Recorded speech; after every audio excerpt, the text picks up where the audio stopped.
Bismillahirrahmanirrahim. Assalamualaikum warahmatullahi wabarakatuh. Selamat sore Bapak Ibu semua, rekan sahabat UT Banda Aceh. Pada sore hari ini kita kedatangan dua tamu yang istimewa yang bersama kita untuk mengenal lebih dalam tentang materi atau tentang UT, khususnya tentang FKIP UT.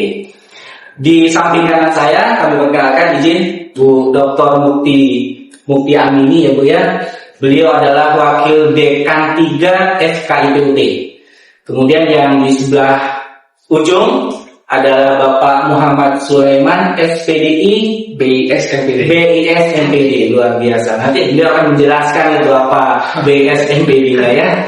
Dan pada sore hari ini kedua tamu istimewa kita akan lebih mengenalkan kita kembali tentang FKIP ya khususnya. Dan Pak Sulaiman adalah Kaprodi Pendidikan Agama Islam di UT. Oleh karena itu mungkin kesempatan pertama akan kita berikan kepada Ibu Dr. Mukti untuk memperkenalkan tentang UT dan khusus FKIP Bu.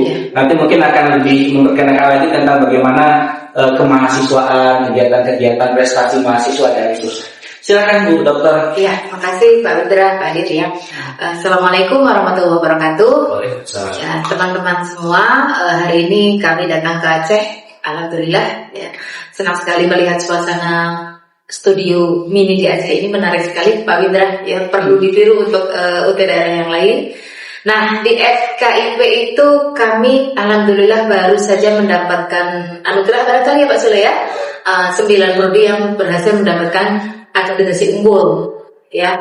Ya, jadi hampir semuanya kecuali yang belum itu adalah sebetulnya hampir semuanya karena yang PGSD dan PAUD itu kan A, dulu kan belum pakai lagi. Jadi sebetulnya masuk unggul juga, artinya ada 11. Nah, yang belum ini karena baru, ini termasuk PAI masih yang baik karena masih baru, dan PPG kan juga ibarat. Jadi ada berapa program? Semuanya 14, tapi 14 itu termasuk dengan MKU. 14 yang dapat unggul atau A? 11 ya. Berarti tinggal 3 yang belum dapat. Iya, kan MKU tidak ada akreditasinya. Jadi tinggal PPG dan PAI. Nah, yang diminta doanya saja, semoga nanti di berikutnya juga mendapatkan unggul seperti yang lain-lain.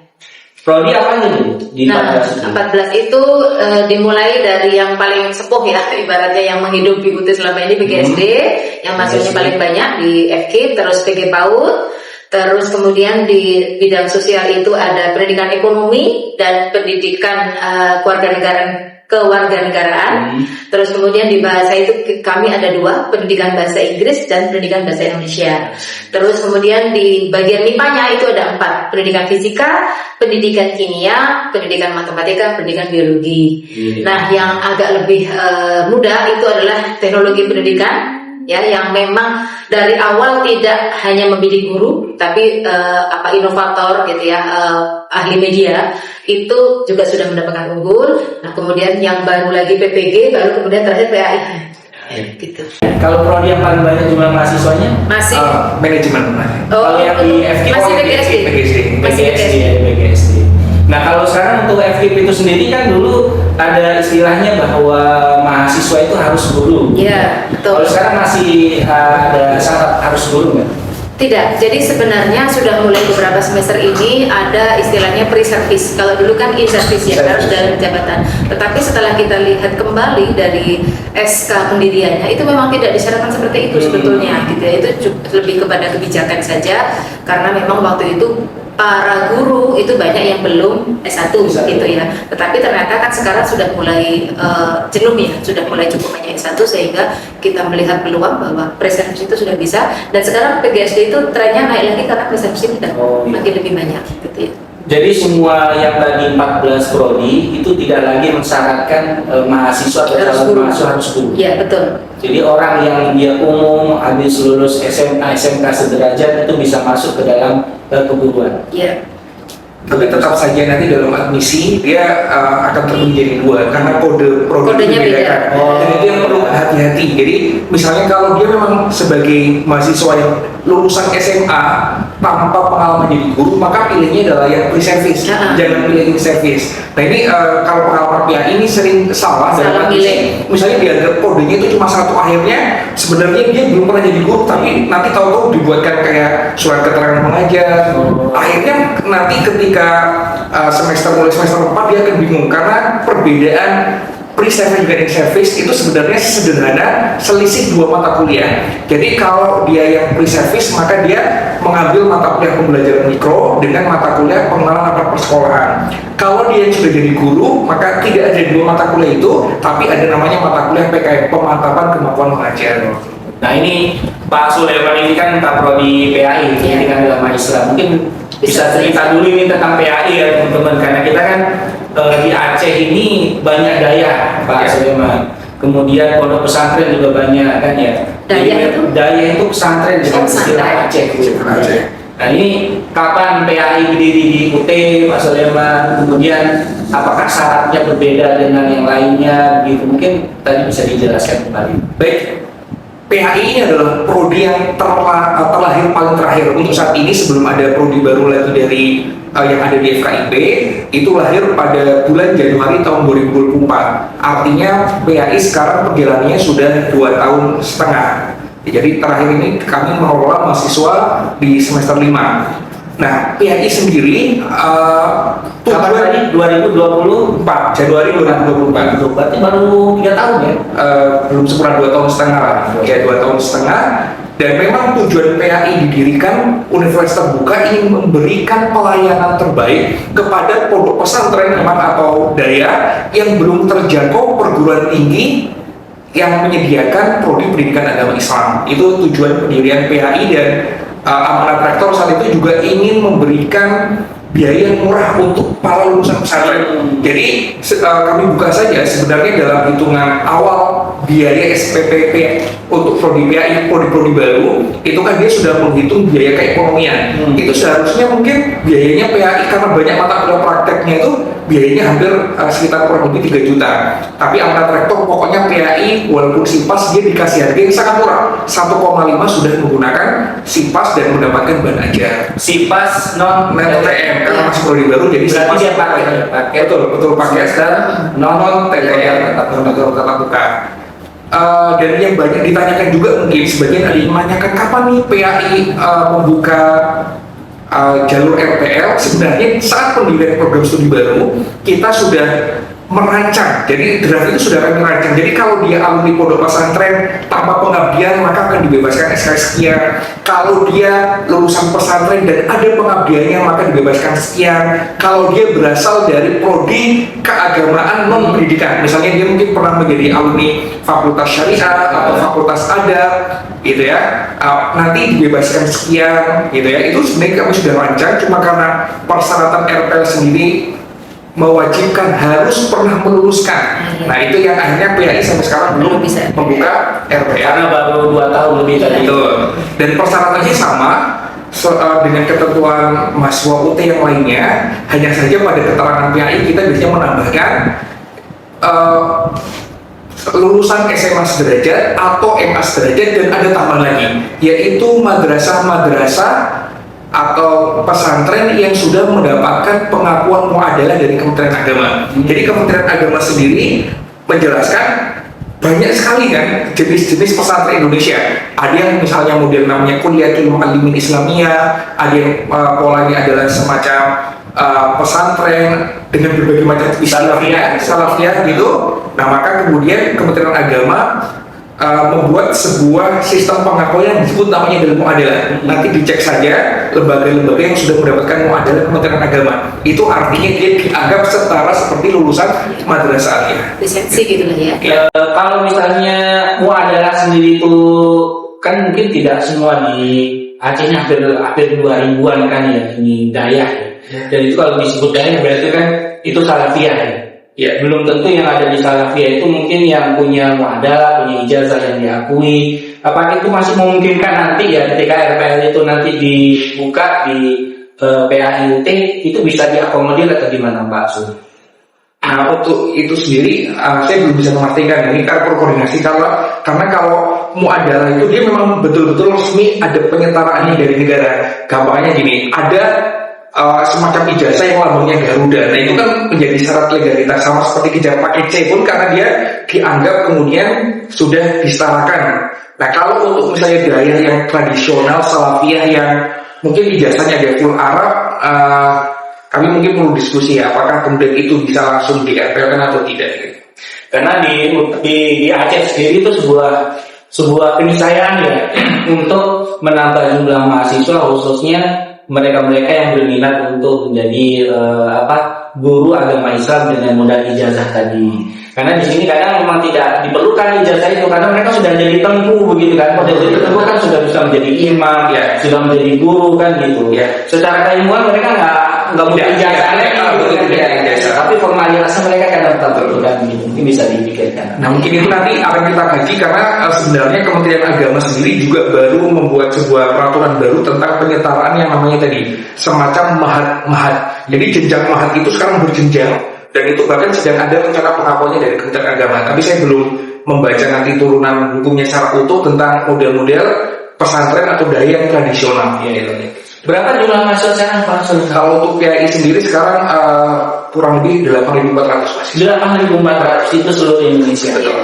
Kalau yang membedakan PAI UT dengan PAI lain kira-kira gimana? Baik, bedanya PAI UT dengan PAI lainnya, kita mengunggulkan dari pola PAI yang terintegrasi dengan keterampilan teknologi pendidikan. Jadi mata kuliah PAI UT dia banyak juga belajar tentang teknologi pendidikan. Itu yang pertama, letak bedanya, distingsinya dengan PAI lainnya. Yang kedua, kita berlandaskan multikultural. Jadi dalam PAI kita selalu membuka wajah tentang tasamuh Islam. Jadi bagaimana Islam itu sebagai sebuah agama punya wajah tasamuh, punya wajah toleransi yang menghargai perbedaan-perbedaan lintas madhab selama itu adalah pendapat yang muktabar, dan bagaimana memposisikan komunitas terbuka merangkum semua wilayah Indonesia. Jadi bagaimana mendudukan baina syariah wal ada, itu kemudian kita tekankan bagaimana kita tetap menjadi muslim yang toleran tanpa mengaburkan landasan-landasan keislaman. Luar biasa. Sekarang ke Bu Dr. Mufilanya. Kalau di FKIP itu gimana prestasi mahasiswa itu, kemahasiswaannya? Karena kan belum tahu nih, mungkin di antara penonton sekalian kan UT itu jangan-jangan ya cuma kuliah udah gitu kan, tidak ada kegiatan kemahasiswaannya, tidak ada prestasi-prestasi mahasiswanya. Mungkin di FKIP khususnya yang di bagian WD3 ya, mahasiswa. Ya, jadi di FKIP ini alhamdulillah sudah cukup ya, banyak mahasiswa yang berprestasi baik nasional maupun internasional. Kalau kayak PAI ini datangnya nih Korea internasional dari PAI gitu ya. Tetapi secara internal kami dari FKIP itu setiap tahun juga menyelenggarakan namanya LIP KMN, Lomba Inovasi Pembelajaran LIP Lomba Inovasi Pembelajaran dan KMN Kompetensi Mengajar Nasional. Nah itu setiap tahun itu yang kemarin itu sudah ke-8. Nah mulai tahun lalu kita juga menyelenggarakan lomba internasional, EduSpark International Competition atau AICE. Nah itu melibatkan beberapa Open University negara lain untuk jadi host juga. Alhamdulillah animonya bagus, dan kita akhirnya bisa punya juga juara-juara nasional di beberapa bidang yang berkaitan dengan pendidikan. Tahun ini pasti ada lagi, jadi kita juga sangat berharap teman-teman di Aceh, mahasiswa Aceh juga nanti ikut berpartisipasi, karena lombanya itu lomba yang Gen Z banget lah ya, lomba teknologi pembelajaran, terus dakwah digital dan seperti itu untuk PAI yang mungkin kalau untuk Aceh ini kan bukan hal yang sangat sulit gitu ya. Apalagi kalau sampai juara internasional tentu juga penghargaannya kan lebih tinggi gitu. Kalau prestasi yang sudah pernah diraih mahasiswa gimana? Ya, untuk prestasi mahasiswa untuk internasional tahun ini itu sekitar 18 yang internasional. Kalau yang nasional sekitar 72, dan ini akhirnya meningkat terus gitu ya, karena banyak event-event juga yang diikuti oleh para peserta ini kan, dari berbagai perguruan tinggi lain juga menyelenggarakan, termasuk Forkom yang tadi kita sudah ketemu. Forkom itu setiap tahun juga menyelenggarakan lomba antar kita dari 32 perguruan tinggi itu berlomba, dan itu biasanya juga kita ada yang menang di situ. Luar biasa.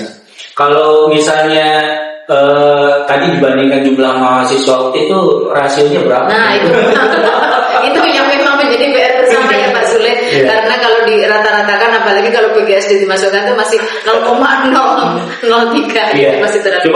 Cuma itu sudah jadi arah yang baik ya Bu ya.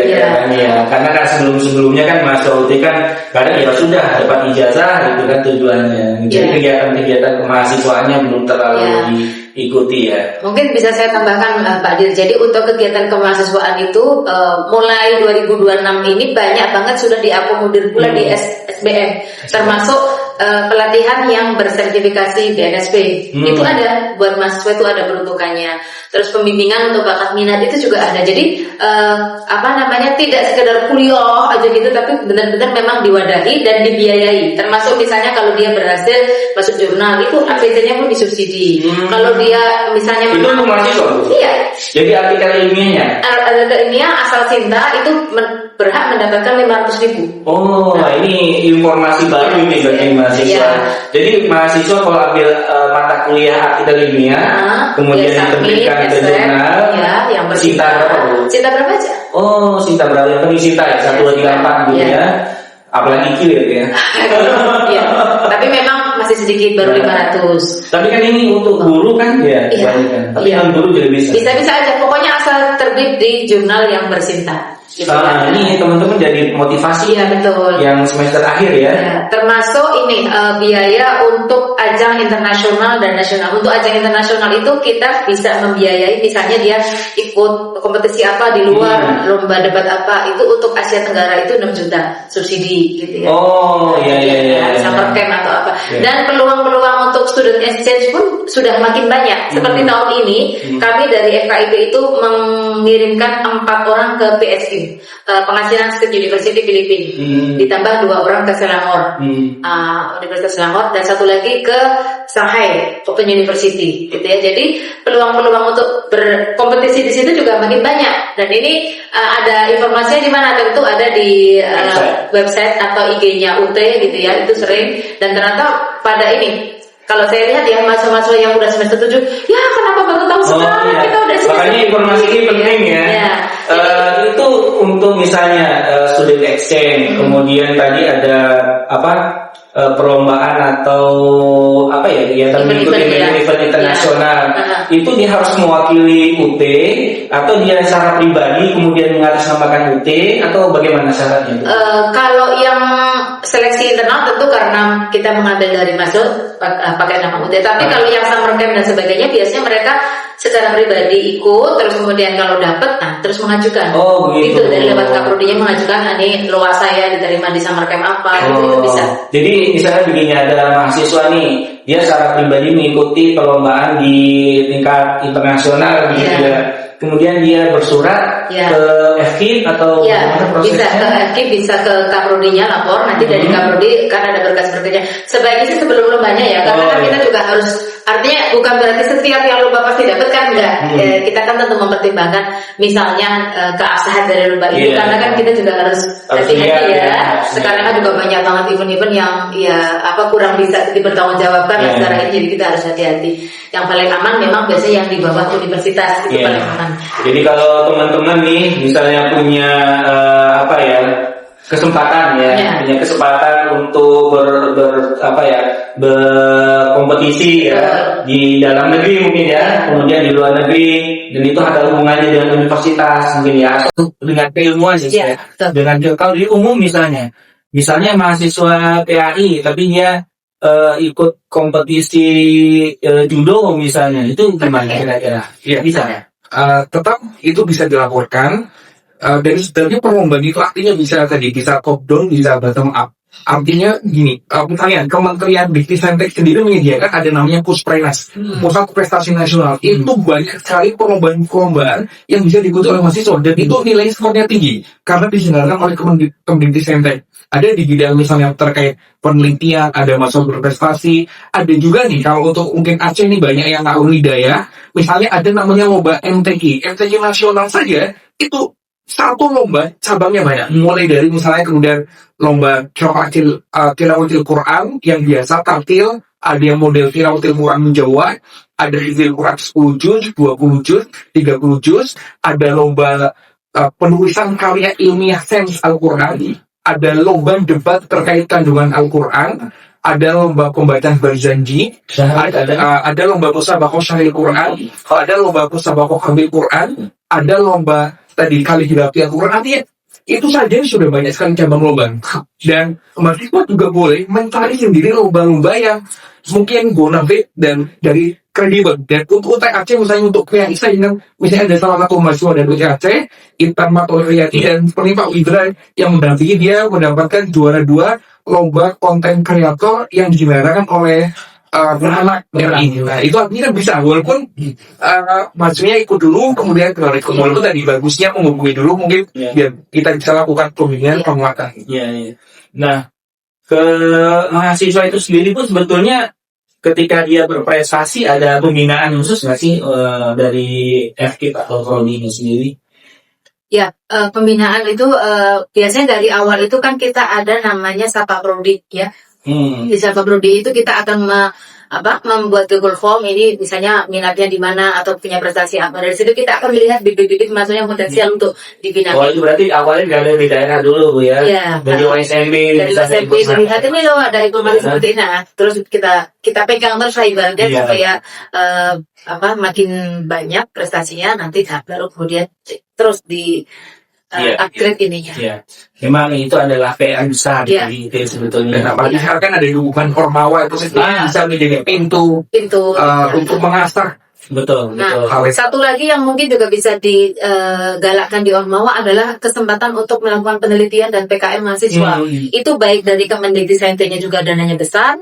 Di UT pun kalau misalnya ibaratnya minder nih nggak kok.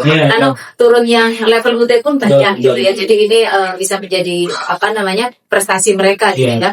Kalau sudah punya pengalaman. Kalau di Roti Aceh sekarang yang penelitian itu sudah kalau nggak salah 3 proposal yang disetujui gitu ya. Kemudian PKM juga kita ada 3 proposal yang didanai oleh UDSU. Nah terakhir ini Bu Wadek dan Pak Sulaiman, pesan untuk mahasiswa UT Aceh kira-kira dari Ibu Daftar dulu. Ya, bagi teman-teman mahasiswa teruslah semangat untuk belajar dengan segala sarana prasarana yang ada. Ketika kita ada keterbatasan jangan menyerah, karena memang setiap langkah untuk maju itu pasti ada tantangannya. Kita hadapi saja seperti prinsip air mengalir, nanti akan sampai pada ujungnya. Jadi jangan ada ceritanya mahasiswa UT Aceh putus di tengah jalan. No, ya harus selesai dan sebisa mungkin tepat waktu. Tapi kalau memang dengan kesibukan masing-masing tidak bisa tepat waktu, tetap janji harus selesai dan mendapatkan gelar ijazah, serta tentu menguasai kompetensi yang diharapkan setiap prodi seperti yang diinginkan di prodinya. Jadi bukan hanya nilai, tapi memang benar-benar memiliki kompetensi. Pak Sulaiman, kira-kira pesan untuk mahasiswa UD? Baik, dalam bahasa Arab itu ada istilahnya namanya fahmus soal nisful jawab. Memahami pertanyaan itu adalah setengah kita bisa menjawab pertanyaan. Nah sama juga dalam konteks UT itu kan karena layanan belajarnya mandiri gitu ya, artinya mahasiswa diminta untuk belajar lebih independen, maka memahami bagaimana cara belajar itu menjadi setengah dari kesusahan kita. Maka mahasiswa diharapkan untuk juga bisa mempelajari secara mandiri tentang katalog pembelajaran, katalog kurikulum, dan sering menonton video-video terkait sama prodi tentang amanat prodi. Jadi nanti tidak bingung, karena misalnya dalam konteks misalnya mata kuliah praktek seperti apa caranya, mata kuliah berpraktek seperti apa, mata kuliah ini prodi seperti apa, itu perlu diketahui, gitu ya. Terus yang kedua, ada juga Quran Arab disebutkan bahwasanya al-ghayatu yahtaju ilal wasilah. Untuk meraih tujuan kita membutuhkan wasilah, jadi step-step tahapan ke sana. Jadi untuk menjadi mahasiswa yang sukses kita perlu melalui tahapan-tahapan itu. Artinya tahapan itu bisa dari sifatnya akademik, bagaimana kita bisa memberikan hasil belajar dan ujian yang terbaik. Yang kedua, jadilah mahasiswa yang kafah. Kafah itu artinya selain jadi mahasiswa di ruang lingkup akademik, mari ayo kita ikut tingkatkan kompetensi dan talenta kita. Bisa melalui tadi perlombaan. Dan lomba itu bisa menjadi portofolio mahasiswa yang berharga ke depan, misalnya ketika mendaftar beasiswa, Dan ini juga bermanfaat kami sebagai prodi. Jadi prodi itu dalam akreditasi kami juga perlu prestasi mahasiswa di bidang perlombaan, prestasi mahasiswa di dalam bidang publikasi. Maka mari kita sama-sama saling ta'awun, tolong menolong, jadi mahasiswa juga makin terasot kompetensinya, dan prodi pun mendapatkan pengakuan prestasi mahasiswa tersebut pada saat akreditasi. Nah, ini paling terakhir ini, Bu Ade. Pesan untuk masyarakat Aceh supaya tidak ragu memilih UT. Silakan. Ya. Untuk masyarakat Aceh secara umum, UT adalah salah satu perguruan tinggi negeri yang terpercaya sejak 1984 dan ini tidak perlu diragukan lagi. Salah satu yang bisa dituju ketika teman-teman ingin mendapatkan layanan perguruan tinggi tanpa harus mengatur jadwal kerja dan sebagainya yang sangat fleksibel, itu adalah UNT. Ya, di sini sudah ada UNT Aceh. Saya rasa ini menjadi salah satu pilihan yang sangat memungkinkan bagi teman-teman untuk bisa mendaftar, dan sekarang prodinya juga semakin banyak gitu ya, pilihan prodinya semakin banyak, termasuk bagi yang S2 dan S3-nya. Jadi sudah ada juga prodi S3 yang ada di UT, itu silakan nanti barangkali ada teman-teman yang berminat ke sana. Yang jelas daya saing dari lulusan UT sekarang juga sudah makin bagus ya, diakui ya, tidak ada lagi cerita mahasiswa abadi gak lulus gitu ya, karena kita semuanya juga rajin untuk memberikan layanan bantuan bagi para mahasiswa ini, sehingga jangan khawatir ini kalau kuliah di UT nanti jadi kita nggak kepegang istilahnya karena nggak pernah ketemu dosennya terus kemudian tidak lulus. Insya Allah banyak sekali cara untuk bisa lulus tepat waktu seperti yang disampaikan tadi Pak Sule ya. Bagaimana cara belajar di UT itu sudah kita berikan sejak awal. Jadi jangan ragu untuk memilih UT, terutama kalau untuk masyarakat Aceh tentu UT Aceh. Dari Pak Sulaiman sendiri, motivasi untuk masyarakat Aceh. Baik, untuk masyarakat Negeri Aceh Darussalam, sekarang universitas terbuka menyediakan banyak pilihan untuk belajar. Maka jangan ragu memilih perguruan tinggi PJJ yang selain kelompok, kita juga terus memperbaiki diri menjadi pelayanan yang lebih baik lagi. Jangan ragu pilih universitas terbuka. Oke, terima kasih Bu Mukti, terima kasih Pak Sulaiman. Demikianlah teman-teman bincang-bincang kita dengan kedua narasumber kita yang luar biasa ini. Mudah-mudahan apa yang disampaikan oleh kedua narasumber kita menjadi inspirasi, menjadi insight bagi kita, dan menjadi motivasi bagi kita untuk bisa belajar lebih baik, kemudian yang terutama adalah memilih universitas terbuka. Sekian saja, terima kasih. Kami sampaikan terima kasih pada Dr. ini, Pak Sulaiman atas kehadirannya. Assalamualaikum warahmatullahi wabarakatuh. Waalaikumsalam.